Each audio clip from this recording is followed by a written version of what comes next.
اچھا الحمدللہ بھائیوں، ہم آج جو ہے وہ 13 پارہ کر رہے ہیں، اور اس میں جو ہے وہ سورہ یوسف کنکلوڈ ہوتی ہے. ورس 53 سے شروع ہوتا ہے اور پھر سورہ یوسف کنکلوڈ ہوتی ہے. اس کے بعد سورہ رعد، one of the most powerful surahs ماشاء اللہ، اینڈ دین سورہ ابراہیم کا کچھ جو ہے وہ حصہ اس میں الحمدللہ. تو پہلی جو آیا ہے بڑی انٹرسٹنگ بات ہے، اور that is related to youth issues as well, and that is verse 53. اللہ سبحانہ تعالیٰ کہتے ہیں وما ابرئ نفسی ان النفس لامارۃ بالسوء الا ما رحم ربی ان ربی غفور رحیم. یہ یوسف علیہ السلام کے ایکچولی الفاظ ہیں. یوسف علیہ السلام کہتے ہیں اور میں اپنے نفس کو بری قرار نہیں دیتا، یقیناً انسان کا نفس تو برائی ہی کا حکم دیتا ہے سوائے اس کے جس پر میرا رب رحم فرمائے، یقیناً میرا رب بہت بخشنے والا نہایت رحم کرنے والا.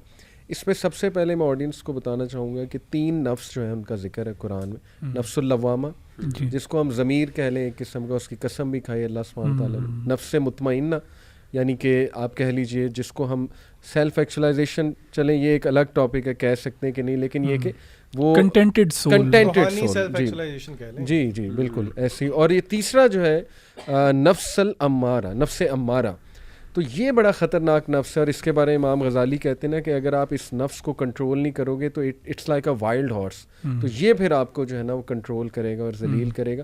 تو دیکھیے آج جو موویز اور یہ ٹی وی سیریز کی دنیا ہے نا، پوری میڈیا انڈسٹری، وہ سبلیمنل سائیکالوجی نا پوری ایک فیلڈ ہے اس حوالے سے. سبلیمنل میسیجز جو ایک خاص فریکوینسی پہ ہٹ کرتے ہیں انسان کے انکانشیس اور سب کانشیس مائنڈ، اور انسان کو احساس بھی نہیں ہوتا. جیسے ایک مووی ہے نا، وہ ساری لیٹ سے اچھی ہے، لیکن اس میں کوئی ایسا ایک سین ہوگا یا کوئی ایسا سبلیمنل میسیج ہوگا جو ہمارا انکانشیس پارٹ جو ہے وہ پکڑ لے گا، اور اس کے بعد وہ ہماری پرسنالٹی میں آ جائے گا. تو آئی تھنک کہ یہ جو نفس امارہ ہے یہ اس حوالے سے بھی خطرناک ہے کہ انسان کو شاید فیل بھی نہیں ہوتا اور وہ چیز اسے افیکٹ کر رہی ہوتی ہے. اور دوسرا یہ کہ میں سمجھتا ہوں کہ نفس امارہ یہ وہ نفس ہے بیسیکلی کہ جیسے انسان کو کبھی کبھی نا برائی زیادہ اٹریکٹ کرتی ہے، اور یہ ہیومن نیچر ہے. آپ دیکھیں نا ہمارا میڈیا بھی غلط نیوز زیادہ جو ہے نا وہ پریزنٹ کرتا ہے، جو ایسی اور ہوپلیسنس پیدا ہو جاتی ہے، لیکن وہ لوگ سننا پسند کرتے ہیں. انہیں اسپائس چاہیے، انہیں کوئی برائی کی خبر چاہیے، کوئی فحاشی کی، کوئی اسکینڈلز چاہیے انہیں، کیونکہ وہ ایک اندر سے ظاہر تسکین اٹھ رہی ہوتی ہے. تو آئی تھنک کہ یہ آیا آج کے کانٹیکس میں کہ نفس امارہ جو ہے وہ تو برائی کا حکم دیتا ہے سوائے اس کے جس پر میرے رب کا فضل ہے. تو ایٹ دی اینڈ اللہ کی طرف سے ہی جو ہے وہ فضل ہو تو انسان بچ سکتا ہے، ادروائز جو ہے یعنی کہ ڈیفالٹ پوزیشن جو ہے وہ یہی ہے کہ نفس کانسٹنٹلی برائی کی طرف جو ہے نا وہ رغبت انسان کو دیتا رہتا ہے، اور ہمیں چاہیے کہ ہم اس کو روک کے رکھیں. اسی لیے اہل جنت کی ایک صفت بتائی نا، وَنَهَا النَّفْسَ عَنِ الْهَوَىٰ، کہ جو اپنے ہوا کو روک کے رکھے. تو اس لیے پتہ لگتا ہے کہ کوئی یہ نہ سمجھے کہ بس ایک ٹائم پہ روک لیا تو بس اب آئی ایم ڈن. اور اس پہ دعا بھی کہہ سکتے ہیں، یا حیّ برحمتک استغیث اصلح لی شأنی کلہ ولا تکلنی الی نفسی طرفۃ عین، کہ مجھے آنکھ جھپکنے کے پل کے برابر تک بھی اپنے نفس کے حوالے نہ. اچھا اس میں ہم نے نا ڈیفائن کر دیتے ہیں کہ ہماری ان ٹرم سے مراد کیا ہے. کہ نفس الامارہ بالسوء سے مراد یہ ہے کہ انسان کے اندر کی ایک آواز ہوتی ہے جو اس کو برائی کی طرف لے کے جاتی ہے. نفس اللوامہ جو ہے وہ ملامت کرنے والی نفس ہے، جس میں انسان کو ایک گلٹی فیلنگ ہوتی ہے، ایک ریگریٹ ہوتا ہے. یہ دونوں چیزیں جو ہے نا یہ کانسٹنٹ ایک فرکشن کے اندر ہوتی ہیں چیزیں دونوں. تو انسان کی اپنے اندر ہی آواز ہے ایک جو اس کو برائی کی طرف اور ڈیزائرز کی طرف لے کے جاتی ہے. ڈیزائر ایک میکینزم ہے جو نفس الامارہ بالسوء جو ہے نا وہ یوز کرتا ہے، اور شیطان بھی جو ہے نا وہ چاہتا ہے کہ یہ والی جو نفس ہے، یہ والی جو آواز ہے نا، اس کو ایمپلیفائی کیا جائے. کرتا تو انسان اپنے اوپر یہ صرف جو شیطان ہے نا وہ ہی ایڈز فیول ٹو فائر جسے کہتے ہیں. تو وہ اس والی جو آواز ہے انسان کے اندر کی جو اس کو برائی کی طرف لے کے جا رہی ہے، جس کو امارہ بالسوء کہتے ہیں، وہ شیطان اس کو زیادہ تر جو ہے وہ دے رہا ہوتا ہے، ایمپلیفائی کر رہا ہوتا ہے. لیکن نفس اللوامہ جو ہے وہ ملامت کرنے والی نفس ہے، جس میں ہم سب کے ساتھ ایسے ہوتا ہے کہ کوئی کام کرتے ہیں تو ہم کہتے ہیں یار یہ میں نے کیوں کیا، مجھے ایسے نہیں کرنا چاہیے تھا، ایک ریگریٹ ہوتا ہے. سو جب نفس اللوامہ جو ہے وہ اس کے اوپر قابو آ جاتی ہے، یعنی آپ اپنے آپ کو ملامت اتنا کرتے ہو کہ now you have controlled your desire. اور یہ کانسٹنٹ، جیسے ذیشان بھائی نے کہا، یہ کانسٹنٹ اسٹرگل ہے، یہ کبھی بھی کسی کا بھی 100% بند نہیں ہو سکتا. تو یہ کانسٹنٹ اسٹرگل ہے. اور جب انسان جو ہے وہ اس اسٹرگل میں کسی نہ کسی کامیابی کی طرف جانا شروع کرے گا تو پھر وہ نفس المطمئنہ کی طرف جا سکتا ہے. اور نفس المطمئنہ جو ہے وہ ایک اطمینان والی نفس ہے, وہ کنٹینٹ نفس ہے جو اب فرکشن کے اندر اتنی زیادہ نہیں ہے. اینڈ کچھ علماء کے نزدیک تو یہ اسٹیٹ جو ہے اس دنیا میں 100% تو اچیو ہو ہی نہیں سکتی, لیکن کچھ حد تک جو ہے انسان جو ہے وہ اس اسٹیٹ کو اچیو کر سکتا ہے کہ اب اس نے اپنے جو فرکشن جس کے ساتھ وہ ڈیل کر رہا تھا اس کو کافی حد تک کنٹرول کر لیا, اور اب وہ ایک کنٹینٹڈ سول کی طرف جا رہا ہے. اس سے نا مجھے ایک بات یاد آتی جو میں نے پڑھی تھی, جو امام الغزالی رحمۃ اللہ علیہ نے نا اپنی کتاب ایھا الولد میں کی. انہوں نے کہا کہ اگر ایک انسان جو ہے وہ اس نے 40 سال عمر طے کر لی ہے اینڈ ابھی تک اس نے اس کے ورچو نے وائس کو کنٹرول نہیں کیا, تو اس کو تیار ہو جانا چاہیے جہنم کے لیے. اور یہ یعنی بڑی سخت انہوں نے یہاں پہ بات کی ہے. اینڈ اس میں ہائپربلائزیشن ہے, ایگزیجریشن ہے, ایون دو 40 کے بعد بھی انسان اپنے آپ کے اوپر محنت کر سکتا ہے اور اللہ تعالیٰ کی رحمت کے دروازے اس میں بند نہیں ہوتے. لیکن ایمفسائز کرنے کا یہ مطلب ہے ادھر, اور خاص طور پہ جو ہماری آڈینس لیس دین 40, جب بھی ہم اس کشمکش میں ہوتے ہیں, ان دونوں جو آوازیں ہمارے اندر کی جو ہیں, جو نفس کی دو سائڈز ہیں, it is easier to fix these things, to fight these desires when you are young. آپ اپنے 20s میں ہیں, 30s میں ہیں, اس کے بعد یہ فائٹ جو ہے نا یہ مشکل ہو جاتی ہے. اور پھر وہ جو آپ نے وہ جوانی میں اور جو اس میں جو محنت کی ہوتی ہے نا, اس کا فروٹ جو ہے پھر آپ بعد میں ٹیسٹ کر سکتے ہو. تو نفس المطمئنہ جو ہے نا وہ شاید انہیں کو زیادہ نصیب ہوتی ہے جو جوانی میں یہ لڑائی کر کے نا تھوڑا سا اپنے آپ کو کنٹرول کر لیتے ہیں. لیکن اگر آپ اس صورت پہ ہم غور کریں, یعنی کہ دا فروٹس آف نفس مطمئنہ نیسیسریلی صرف شہوات کے کانٹیکسٹ میں نہیں ہے. اگر آپ سورہ یوسف پہ غور کریں, اور آف کورس کہ وی کین بی کریکٹڈ, لیکن مجھے لگتا ہے کہ یعقوب علیہ السلام was a perfect manifestation of نفس مطمئنہ. کیونکہ جب دوسری دفعہ ان کو جب پتہ لگا, جب وہ قحط آیا اور ان کے بیٹے گئے, تو یہ آیت نمبر 83 اور 84 میں سورہ یوسف کی کوٹ کرنا چاہ رہا ہوں. انہوں نے جب کہا کہ اس طرح بھائی ہمارا وہاں پہ رہ گیا, تو یعقوب علیہ السلام نے وہی چیز کہی جو پہلے بھی کہی تھی, قال بل سولت لکم انفسکم امرا فصبر جمیل. تو بس میں صبر کروں گا, جس کا ترجمہ کیا گیا بیوٹیفل پیشنس. یہاں پہ تھوڑی سی میں بیوٹیفل پیشنس کے بارے میں بات کرنا چاہ رہا ہوں کہ دیکھیں مسئلے مسائل ہر ایک کی زندگی میں آتے ہیں, کوئی بھی دودھ کا دھلا نہیں ہے, کوئی بھی یہ نہیں کہہ سکتا اس کی زندگی میں مسائل نہیں ہیں. تو آخر صبر کیا ہے, اور خاص طور پہ صبر جمیل کیا ہے, کیونکہ یہاں پہ خالی صبر کی بات نہیں کی گئی. تو ایک حدیث کا حصہ میں آپ کے سامنے رکھوں گا, بات میں اس سے شروع کروں گا کہ نیچرلی یہ ایک ایسا ورچو ہے صبر جو کہ اتنی آسانی سے اولاً ہر ایک کو نصیب نہیں ہوتا. نبی کریم صلی اللہ علیہ وسلم نے فرمایا کہ حدیث کا ایک پورشن ہے جس کا مفہوم یہ ہے کہ pretend to be patient and Allah will bestow patience upon him. یعنی کہ وَمَن يَتَصَبَّرْ يُصَبَّرْهُ اللَّهُ, یہ اس حدیث کا جو ہے وہ پارٹ ہے. یعنی کہ دس از دا فرسٹ اسٹیپ کہ اگر آپ کو لگتا ہے اسٹاپ ڈینائنگ کہ آپ کو پیشنس نہیں مل سکتا, you pretend to be patient, Allah will give patience.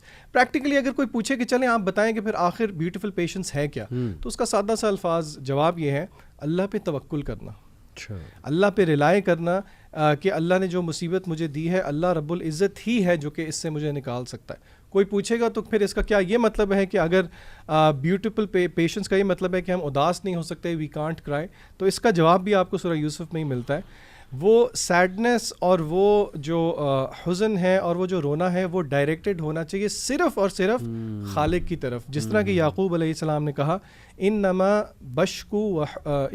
اشکو بثی و حزنی الی اللہ, کہ I only complain of my suffering and my grief to اللہ تعالیٰ. اور یہ اللہ کو بہت پسند ہے کہ انسان اپنی مناجات, اپنے حزن جو ہے وہ اللہ رب العزت کے سامنے رکھے. اچھا, اس میں وہ سائیکالوجسٹ ہے نا, اس نے 7 stages آف گریف ڈسکس کی, تو اس میں لاسٹ اسٹیج ہے ایکسیپٹنس.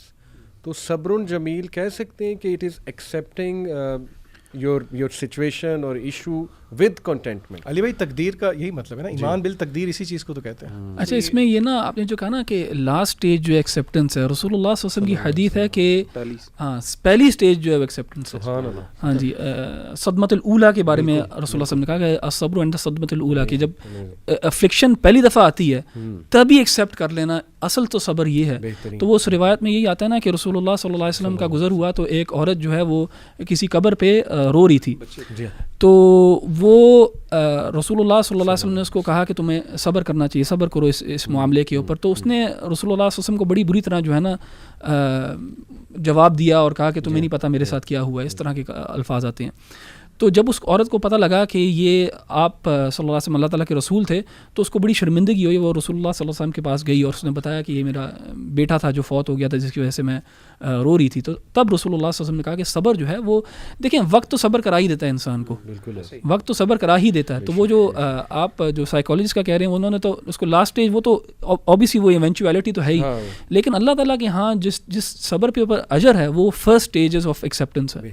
میں یہاں پہ نا جیسے آپ نے توکل کی بات کی اور صبر کی بات کی، سورہ یوسف کے اندر اللہ تعالیٰ نے بہت سے کانسیپٹس کی کلیئرٹی بھی کی ہے. تقدیر کا کانسیپٹ بڑے خوبصورت انداز سے ان 2 آیات میں اللہ نے سمجھایا. اللہ فرماتے ہیں وقال یا بنی لا تدخلوا من باب واحد وادخلوا من ابواب متفرقة وما اغني عنكم من الله من شيء ان الحكم الا لله عليه توكلت وعليه فليتوكل المتوكلون. سیدنا یعقوب علیہ السلام نے جب اپنے بچوں کو بھیجا کہ جاؤ اور جا کے سیدنا یوسف علیہ السلام سے غلہ لے کے آؤ، تو آپ نے ایک نصیحت یہ کی کہ تم سارے بھائی جو ہے شہر کے اندر ایک دروازے سے داخل نہ ہونا بلکہ متفرق مختلف دروازوں سے داخل ہونا.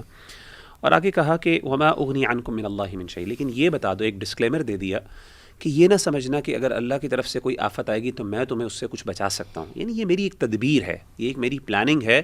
میری تدبیر اللہ کی تقدیر کے سامنے لمیٹڈ ہے.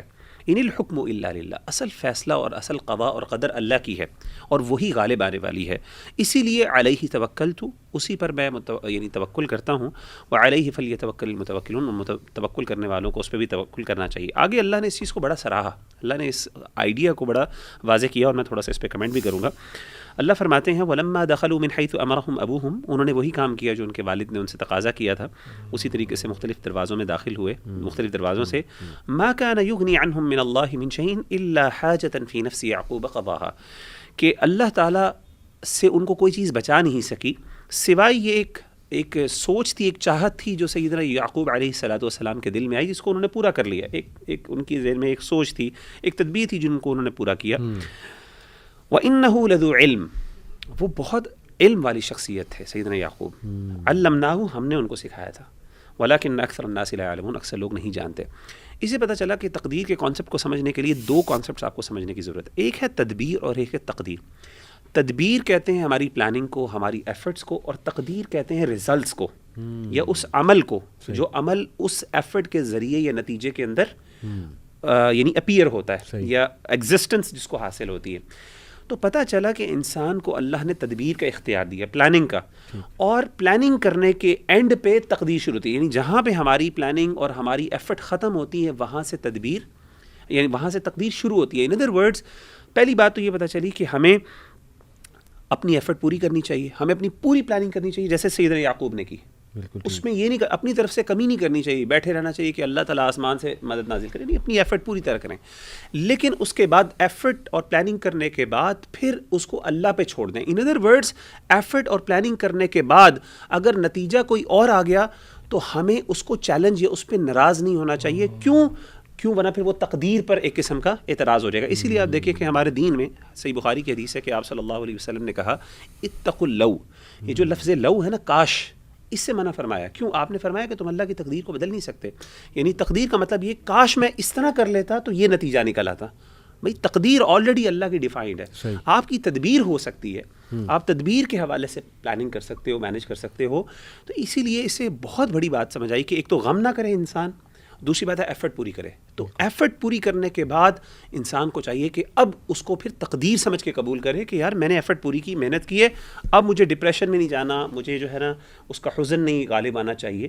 تو یہ کانسیپٹ بڑا زبردست ہے. یہ آئی تھنک کہ یہ ایکسیپٹنس بہت امپاورنگ بھی ہے، بہت پاورفل. جس طرح اسی صورت کے شروع میں اللہ نے کہا نا واللہ غالب علی امری ولیکن اکثر الناس لا یعلمون. یعنی کہ میں سمجھتا ہوں کہ اگر اس کو انٹرنلائز کر لیں تو یہ ایکسیپٹنس کے بجائے آپ کو امپاور کرتی ہے چیز کہ آپ اللہ کی تقدیر پر توکل کریں.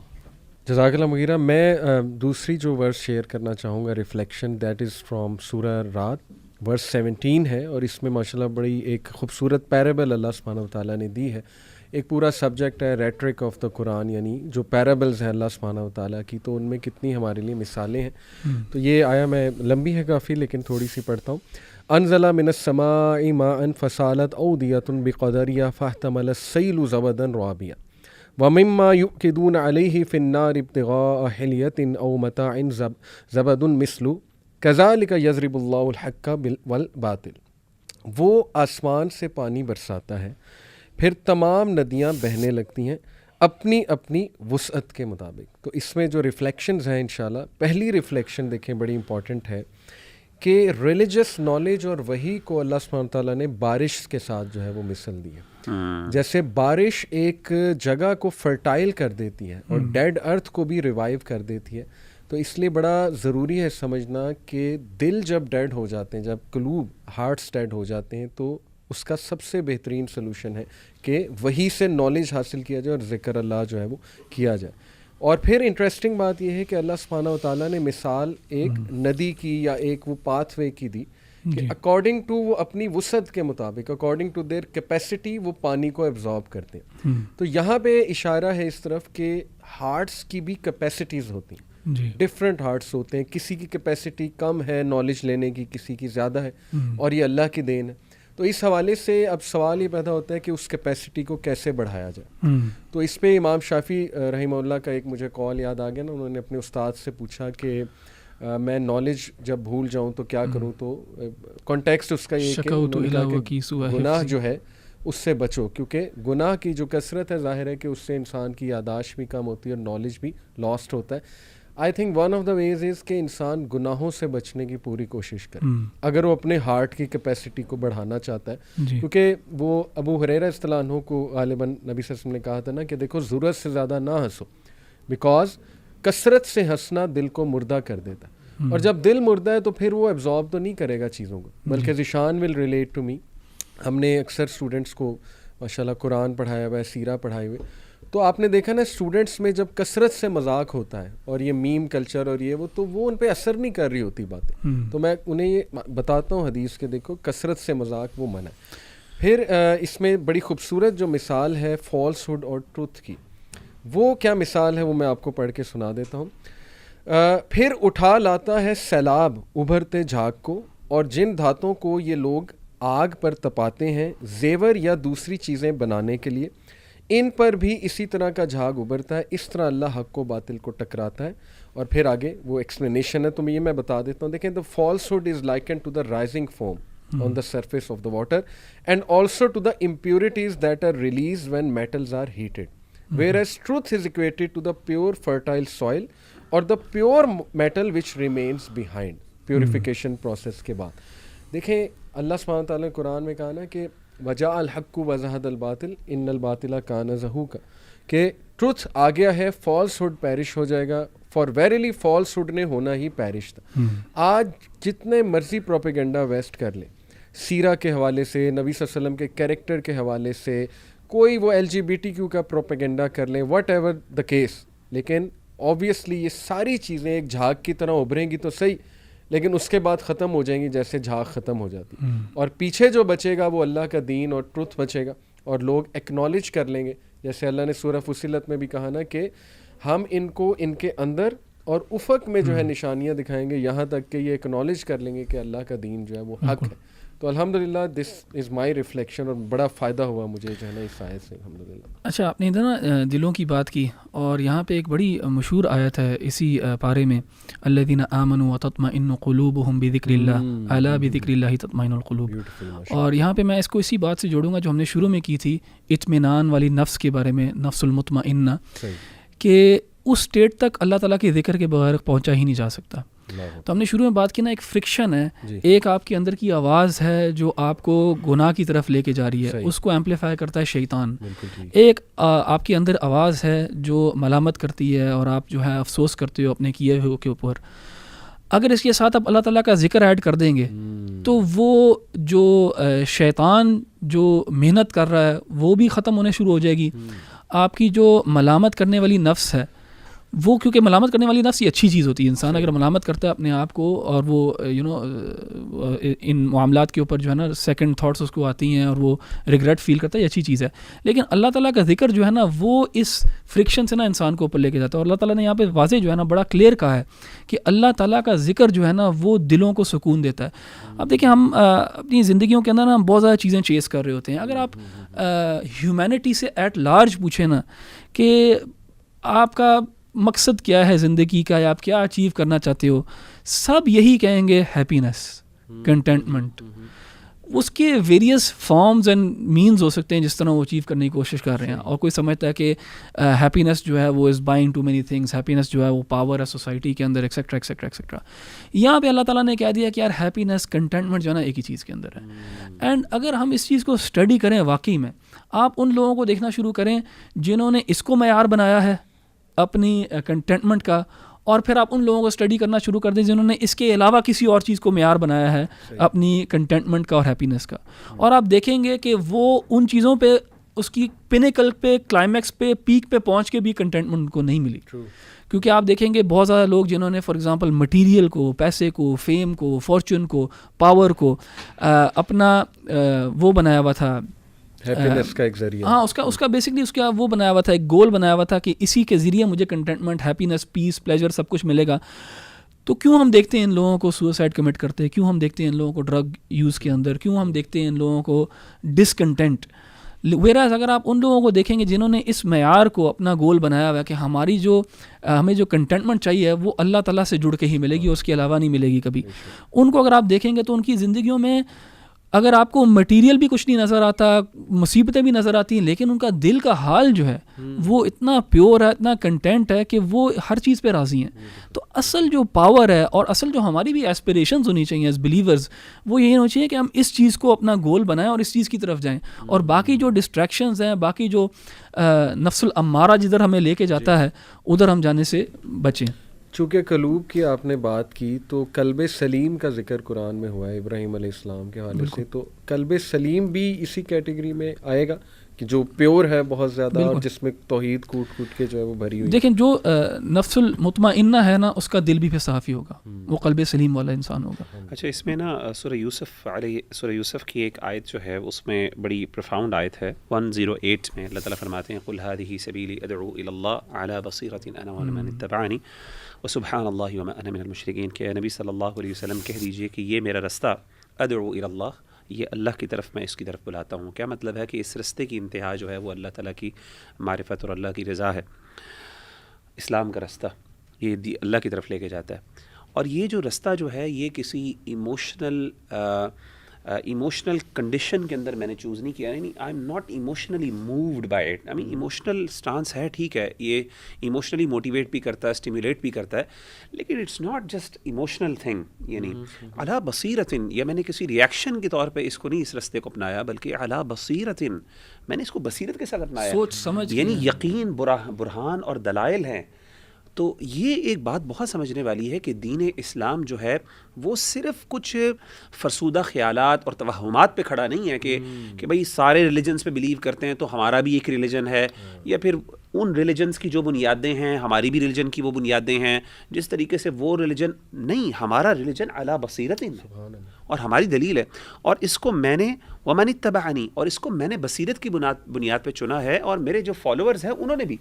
اسے پتہ چلا کہ ایک بندے کا, یعنی اسلام کا تقاضا یہ ہے کہ ایک بندہ اسلام کو جب چنے تو اگر a person should know what he believes in, a person should know what he believes in. یہ نہ ہو کہ وہ بندہ جو ہے نا بظاہر کہ جی سنی سنائی باتیں ہم نے کی ہوئی ہیں تو چلیں میرا مذہب یہ ہے تو میں اس کو فالو کرتا رہوں, بصیرت کے ساتھ. اور فرمایا وہ سبحان اللہ, اور اللہ تعالیٰ پاک ہے, وما انا من المشرکین, اور میں اس میں جو ہے نا وہ اور میں جو ہے نا مشرکین میں سے نہیں ہوں. اچھا, ایک اور یہاں پہ اس آیت میں نا آگے سورہ ابراہیم ہے. سورہ ابراہیم کے اندر اللہ تعالیٰ نے ایک بڑے عقیدے کی بڑی خوبصورت بات کا ذکر کیا جو میں اس کو وضاحت کرنا چاہتا ہوں. یہاں پہ آیت نمبر 10 سورہ ابراہیم کی آیت نمبر 10 اور 11 جو ہے نا, وہاں پہ بشریت کا جو ہے نا ڈسکشن ہے کہ اللہ کے رسول صلی اللہ علیہ وسلم جو ہیں وہ قالت رسلہم, اللہ نے قوموں کا ذکر کیا, قوم نوح, عاد, سمود اور ان سب کا. اس کے بعد اللہ نے کہا کہ ان کے رسولوں نے کہا فی اللہ شک فاطر السماوات والارض، کہ تم اللہ تعالیٰ کے معاملے میں شک کرتے ہو جس نے آسمان و زمین کو پیدا کیا. یدعوکم لیغفر لکم من ذنوبکم، وہ تمہیں بلاتا ہے تاکہ وہ تمہارے گناہوں کو معاف کر دے. میں جلدی سے یعنی ایک بامحاورہ ترجمہ کر رہا ہوں. ویؤخرکم الی اجل مسمی، تاکہ تم جو ہے نا وہ تمہارے لیے مؤخر کر دے، تمہارے ایک وقت مقرر یعنی دنیا کے اندر وقت مقرر تمہارے لیے جو ہے اس تک تمہیں مہلت دے. قالوا ان انتم الا بشر مثلنا، انہوں نے کہا کہ ان سارے لوگوں نے، قوموں نے اپنے رسولوں کو کہا کہ تم تو ہماری طرح کے ایک بشر ہو. تريدون ان تصدونا عما كان يعبد آباؤنا فأتونا بسلطان مبين، تم چاہتے ہو کہ تم ہمارے جو معبود ہیں، معبودان باطلہ ہیں، ان کے راستے سے ہمیں روکو، تو ہمارے پاس ایک جو ہے نا واضح دلیل لے کے آؤ. اچھا، یہاں پہ نا ہمارے استاذ ہیں شیخ انس حفظہ اللہ، جب میں ان سے پڑھ رہا تھا تو انہوں نے ایک بڑی زبردست خوبصورت بات کی یہاں پہ. دیکھیں، یہ ایک کفار مکہ کے ہاں نبوت کے حوالے سے ایک اشکال تھا، اور وہ اشکال انفارچونیٹلی آج بھی پایا جاتا ہے. اور وہ ایک سوال ہے جس کا جواب وہ تلاش کر رہے تھے یا مانگ رہے تھے انبیاء سے، اور قرآن نے اس کا جواب دیا. کیا بشریت اور نبوت کسی ایک شخص کے اندر اکٹھے ہو سکتے ہیں کہ نہیں ہو سکتے؟ بشریت یعنی کہ ہیومینٹی یعنی being a human and being a prophet, can they be two qualities of a single individual اور ناٹ؟ یہ ان کا ایک سوال تھا، یعنی can human be a prophet. اچھا، اسی طریقے سے آج بھی انفارچونیٹلی ہمارے کچھ مسلمانوں کے اندر یہ اشکال پایا جاتا ہے. یعنی ان ادر ورڈس ہوا یہ کہ یعنی کفار مکہ نے بھی اس چیز کا انکار کیا، اور انفارچونیٹلی آج ہمارے کچھ مسلمان بھائی بھی اس چیز کا انکار کرتے ہیں ود ڈیو ریسپیکٹ. اور کفار مکہ نے نبی کی بشریت کو تو مانا لیکن ان کی نبوت کا انکار کیا. لیکن آج جو ہیں کچھ بھائی، وہ نبی کی نبوت کو تو مانتے ہیں لیکن ان کی بشریت کا انکار کرتے ہیں. ان ادر ورڈس کنکلوژن ایک ہی ہے کہ ایک شخص کے اندر نبوت اور بشریت اکٹھے نہیں ہو سکتے. انہوں نے کہا بشر ہے، نبی نہیں ہے. انہوں نے کہا نبی تو ہے لیکن بشر نہیں. تو کہنے کا مطلب ہے کہ آج جا کے کنکلوژن ایک ہی نکل جاتی ہے کہ یار نہیں، اسلام کا کانسیپٹ یہ ان آیات سے، یہ دونوں آیتوں کے اندر اگر واضح کلیئرلی اللہ تعالیٰ نے بیان کیا ہے کہ انبیاء نے خود اس بات کا تقاضا بتایا کہ ہاں، قالت لہم رسلہم ان نحن الا بشر مثلکم، انہوں نے انکار نہیں کیا. انہوں نے کہا کہ تم تمہاری طرح کے انسان ہو. انہوں نے کہا بالکل ہم تمہاری طرح کے انسان ہیں، ولکن اللہ یمن علی من یشاء من عبادہ، لیکن اللہ نے ہم پر احسان کیا ہے، اور اللہ جس پہ چاہے احسان کر سکتا ہے، وہ وہی کا احسان. اس کے پیچھے نفسیات جو سمجھ میں آتی ہے نا، وہ یہی ہے کہ کوئی چیز کو اتنی پاک کر دو کہ then it is people are enable to follow him. یعنی کہ عمل سے فارغ ہوا مسلمان بنا کے یہ بہانہ کہ یعنی وہ بشر ہیں تو وہ اگزامپل ہے نا انسانوں کے لیے. اور سورہ کہف کی آخری آیت بھی میرے خیال سے بڑا کلیئر ایویڈنس ہے. اصل میں ہماری ازمپشن یہ ہے کہ بشر ہونا جو ہے نا وہ کسی بندے کی توہین ہے. مطلب اس کے پیچھے ازمپشن یہ ہے کہ ایک بندے کا بشر ہونا یہ اس کی ویکنس ہے. سبحان اللہ، قرآن مجید میں سیدنا عیسیٰ علیہ الصلوۃ والسلام کے بارے میں جیسے ہم پہلے بھی ذکر کر چکے ہیں، انہوں نے بڑے واضح طور پہ کہا، انہوں نے کہا کہ قرآن نے کہا کانا یاکلان الطعام، وہ تو کھانا کھانے والے ہیں، اور کھانے کے ساتھ اور بھی چیزیں ایسوسیٹڈ ہیں. انبیاء جو تھے، اللہ کے رسول صلی اللہ علیہ وسلم کھانا کھاتے تھے، اور آپ صلی اللہ علیہ وسلم کی وہ ضروریات تھیں پوری جو ایک انسان کی ضروریات ہوتی ہیں. اس میں کوئی بڑی بات نہیں، اس میں ویکنس نہیں ہے، کوئی کمی نہیں ہے. اور یہ جو ہے انسان کی، یعنی انسان ہی بشر ہی ہے نا جس کو جو مسجود ملائکہ ہے. لیکن یہ مینشن کرنا بھی ضروری کہ دیکھیں کچھ بہت اسپیشل گفٹس اللہ سبحانہ تعالیٰ نے ہمارے نبی کو دیے. جیسے جب وہ 4 سال کے تھے تو ان کا سینہ جو ہے جبرائیل السلام نے ہارٹ دھویا ان کا. دیکھیں وہ تو سورہ کہف کی آیت خود کہہ رہی نا، یوحا الیہ. دیکھیں سب سے بڑی اور کیا نعمت ہو سکتی ہے کہ ان کو وحی دی گئی. لیکن کہنے کا مطلب ہے کیا یہ دونوں الگ چیزیں ہو سکتی ہیں؟ اور اصل میں وہ جو عبدہ و رسولہ ہوا نا، یہ اس کو لے کے آتا ہے، بیلنس کرتا ہے کہ وہ عبد بھی ہے لیکن رسول بھی ہے. اچھا، سو ایک اور اس میں جو بڑی اہم آیت ہے اسی پارے میں، وہ ہے شکر کرنے کے بارے میں. اور اللہ تعالیٰ نے بڑی ترغیب دلائی ہے، لئن شکرتم لازیدنکم، کہ اگر تم شکر کرو گے تو میں تمہیں زیادہ دوں گا اور دوں گا. تو یہ گریٹیٹیوڈ جو ہے یہ بڑی ایک اچھی جو ہے کوالٹی ہے، انسانوں کے اندر ہونی بھی چاہیے، اور اس کا سائیکولوجیکل ایفیکٹس بھی بڑے پازیٹیو ہوتے ہیں. لیکن اس میں یہاں پہ اسی آیت کے اندر شکر کا اپوزٹ اللہ سبحانہ وتعالیٰ نے کیا بیان کیا؟ کفر. اور کفر کے بارے میں کہا ہے کہ اگر کفر کرو گے تو میرا عذاب بھی شدید ہے. تو جسے ہم بھی اردو میں بھی مستعمل ہے نا کفران نعمت، کہ اگر نعمت کا انکار ہے تو وہ کفر ہے. تو یہ بڑا امپورٹنٹ اسپیکٹ، اور یہ اللہ تعالیٰ نے بڑے امفیٹک انداز میں کہا ہے کہ اگر تم شکر کرو گے لأزیدنکم، یعنی ہم ضرور بضرور ہم تمہیں مزید دیں گے جس چیز کا بھی شکر کرو گے. تو یہ مومن کا جو ہے نا اس چیز پہ ایمان ہونا چاہیے. آخری جو میں ادھر ایک بات کروں گا، سورہ ابراہیم میں آخری چند آیات جو ہیں اس کے اندر یہ مینشنڈ ہے. اینڈ دیکھیں بہت زیادہ لوگوں کے لیے جو ہے نا پرابلم آف ایول واقعی میں ایک بہت بڑا پرابلم ہوتا ہے. کہ ظلم کیوں ہے اتنا زیادہ دنیا کے اندر، اور ان کے لیے بہت بڑا مسئلہ ہوتا ہے یا اس کو ریکنسائل کرنا مشکل ہوتا ہے. انشاءاللہ ہم کبھی کسی اور ایپیسوڈ میں بھی اس چیز کو تفصیل سے بیان کریں گے. لیکن یہاں پہ ایک آیت ہے سورہ ابراہیم میں جہاں پہ اللہ سبحانہ وتعالیٰ نے نا ایسے لوگوں کو تسلی دی ہے. ایک ان لوگوں کو تسلی دی ہے کہ جو جن کے اوپر ظلم ہو رہا ہے ان کو ایک تسلی ہے اس کے اندر، جو پرابلم آف ایول سے ان کے اندر ایک ایمپتھی ہے لوگوں کے لیے، ان کے لیے تسلی ہے، اور جو لوگ ظالم ہیں ان کے لیے ایک خطرناک وارننگ ہے کہ جہاں پہ اللہ تعالیٰ کہتے ہیں وَلَا تَحْسَبَنَّ الَّذِينَ وَلَا تَحْسَبَنَّ اللَّهَ غَافِلًا عَمَّا يَعْمَلُ الظَّالِمُونَ إِنَّمَا يُؤَخِّرُهُم لِيَوْمٍ فِيهِ تَشْخَصُ الْأَبْصَارُ لِيَوْمٍ تَشْخَصُ فِيهِ الْأَبْصَارُ، کہ اللہ سبحانہ وتعالیٰ کہہ رہے ہیں کہ یہ ہرگز نہ کوئی سمجھے کہ اللہ تعالیٰ غافل ہے اس چیز سے جو یہ ظالم کر رہے ہیں. اللہ صرف جو ہے ان کو مؤخر کر رہا ہے، ان کے عذاب کو مؤخر کر رہا ہے اس وقت کے لیے جب آنکھیں جو ہے نا خوف سے طاری ہوں گی. تو یہ جو ہے نا یہ ایک بہت زیادہ ایک کنٹینٹمنٹ دیتی ہے آیت ان لوگوں کو جن کے اوپر ظلم ہو رہا ہے، وہ لوگ جو ایمپتھائز کرتے ہیں ان کے ساتھ جن کے اوپر ظلم ہو رہا ہے، اور وہ لوگ جو ظالم ہیں ان کے لیے بھی اس میں بڑی ایک خوفناک جو ہے نا وعید ہے.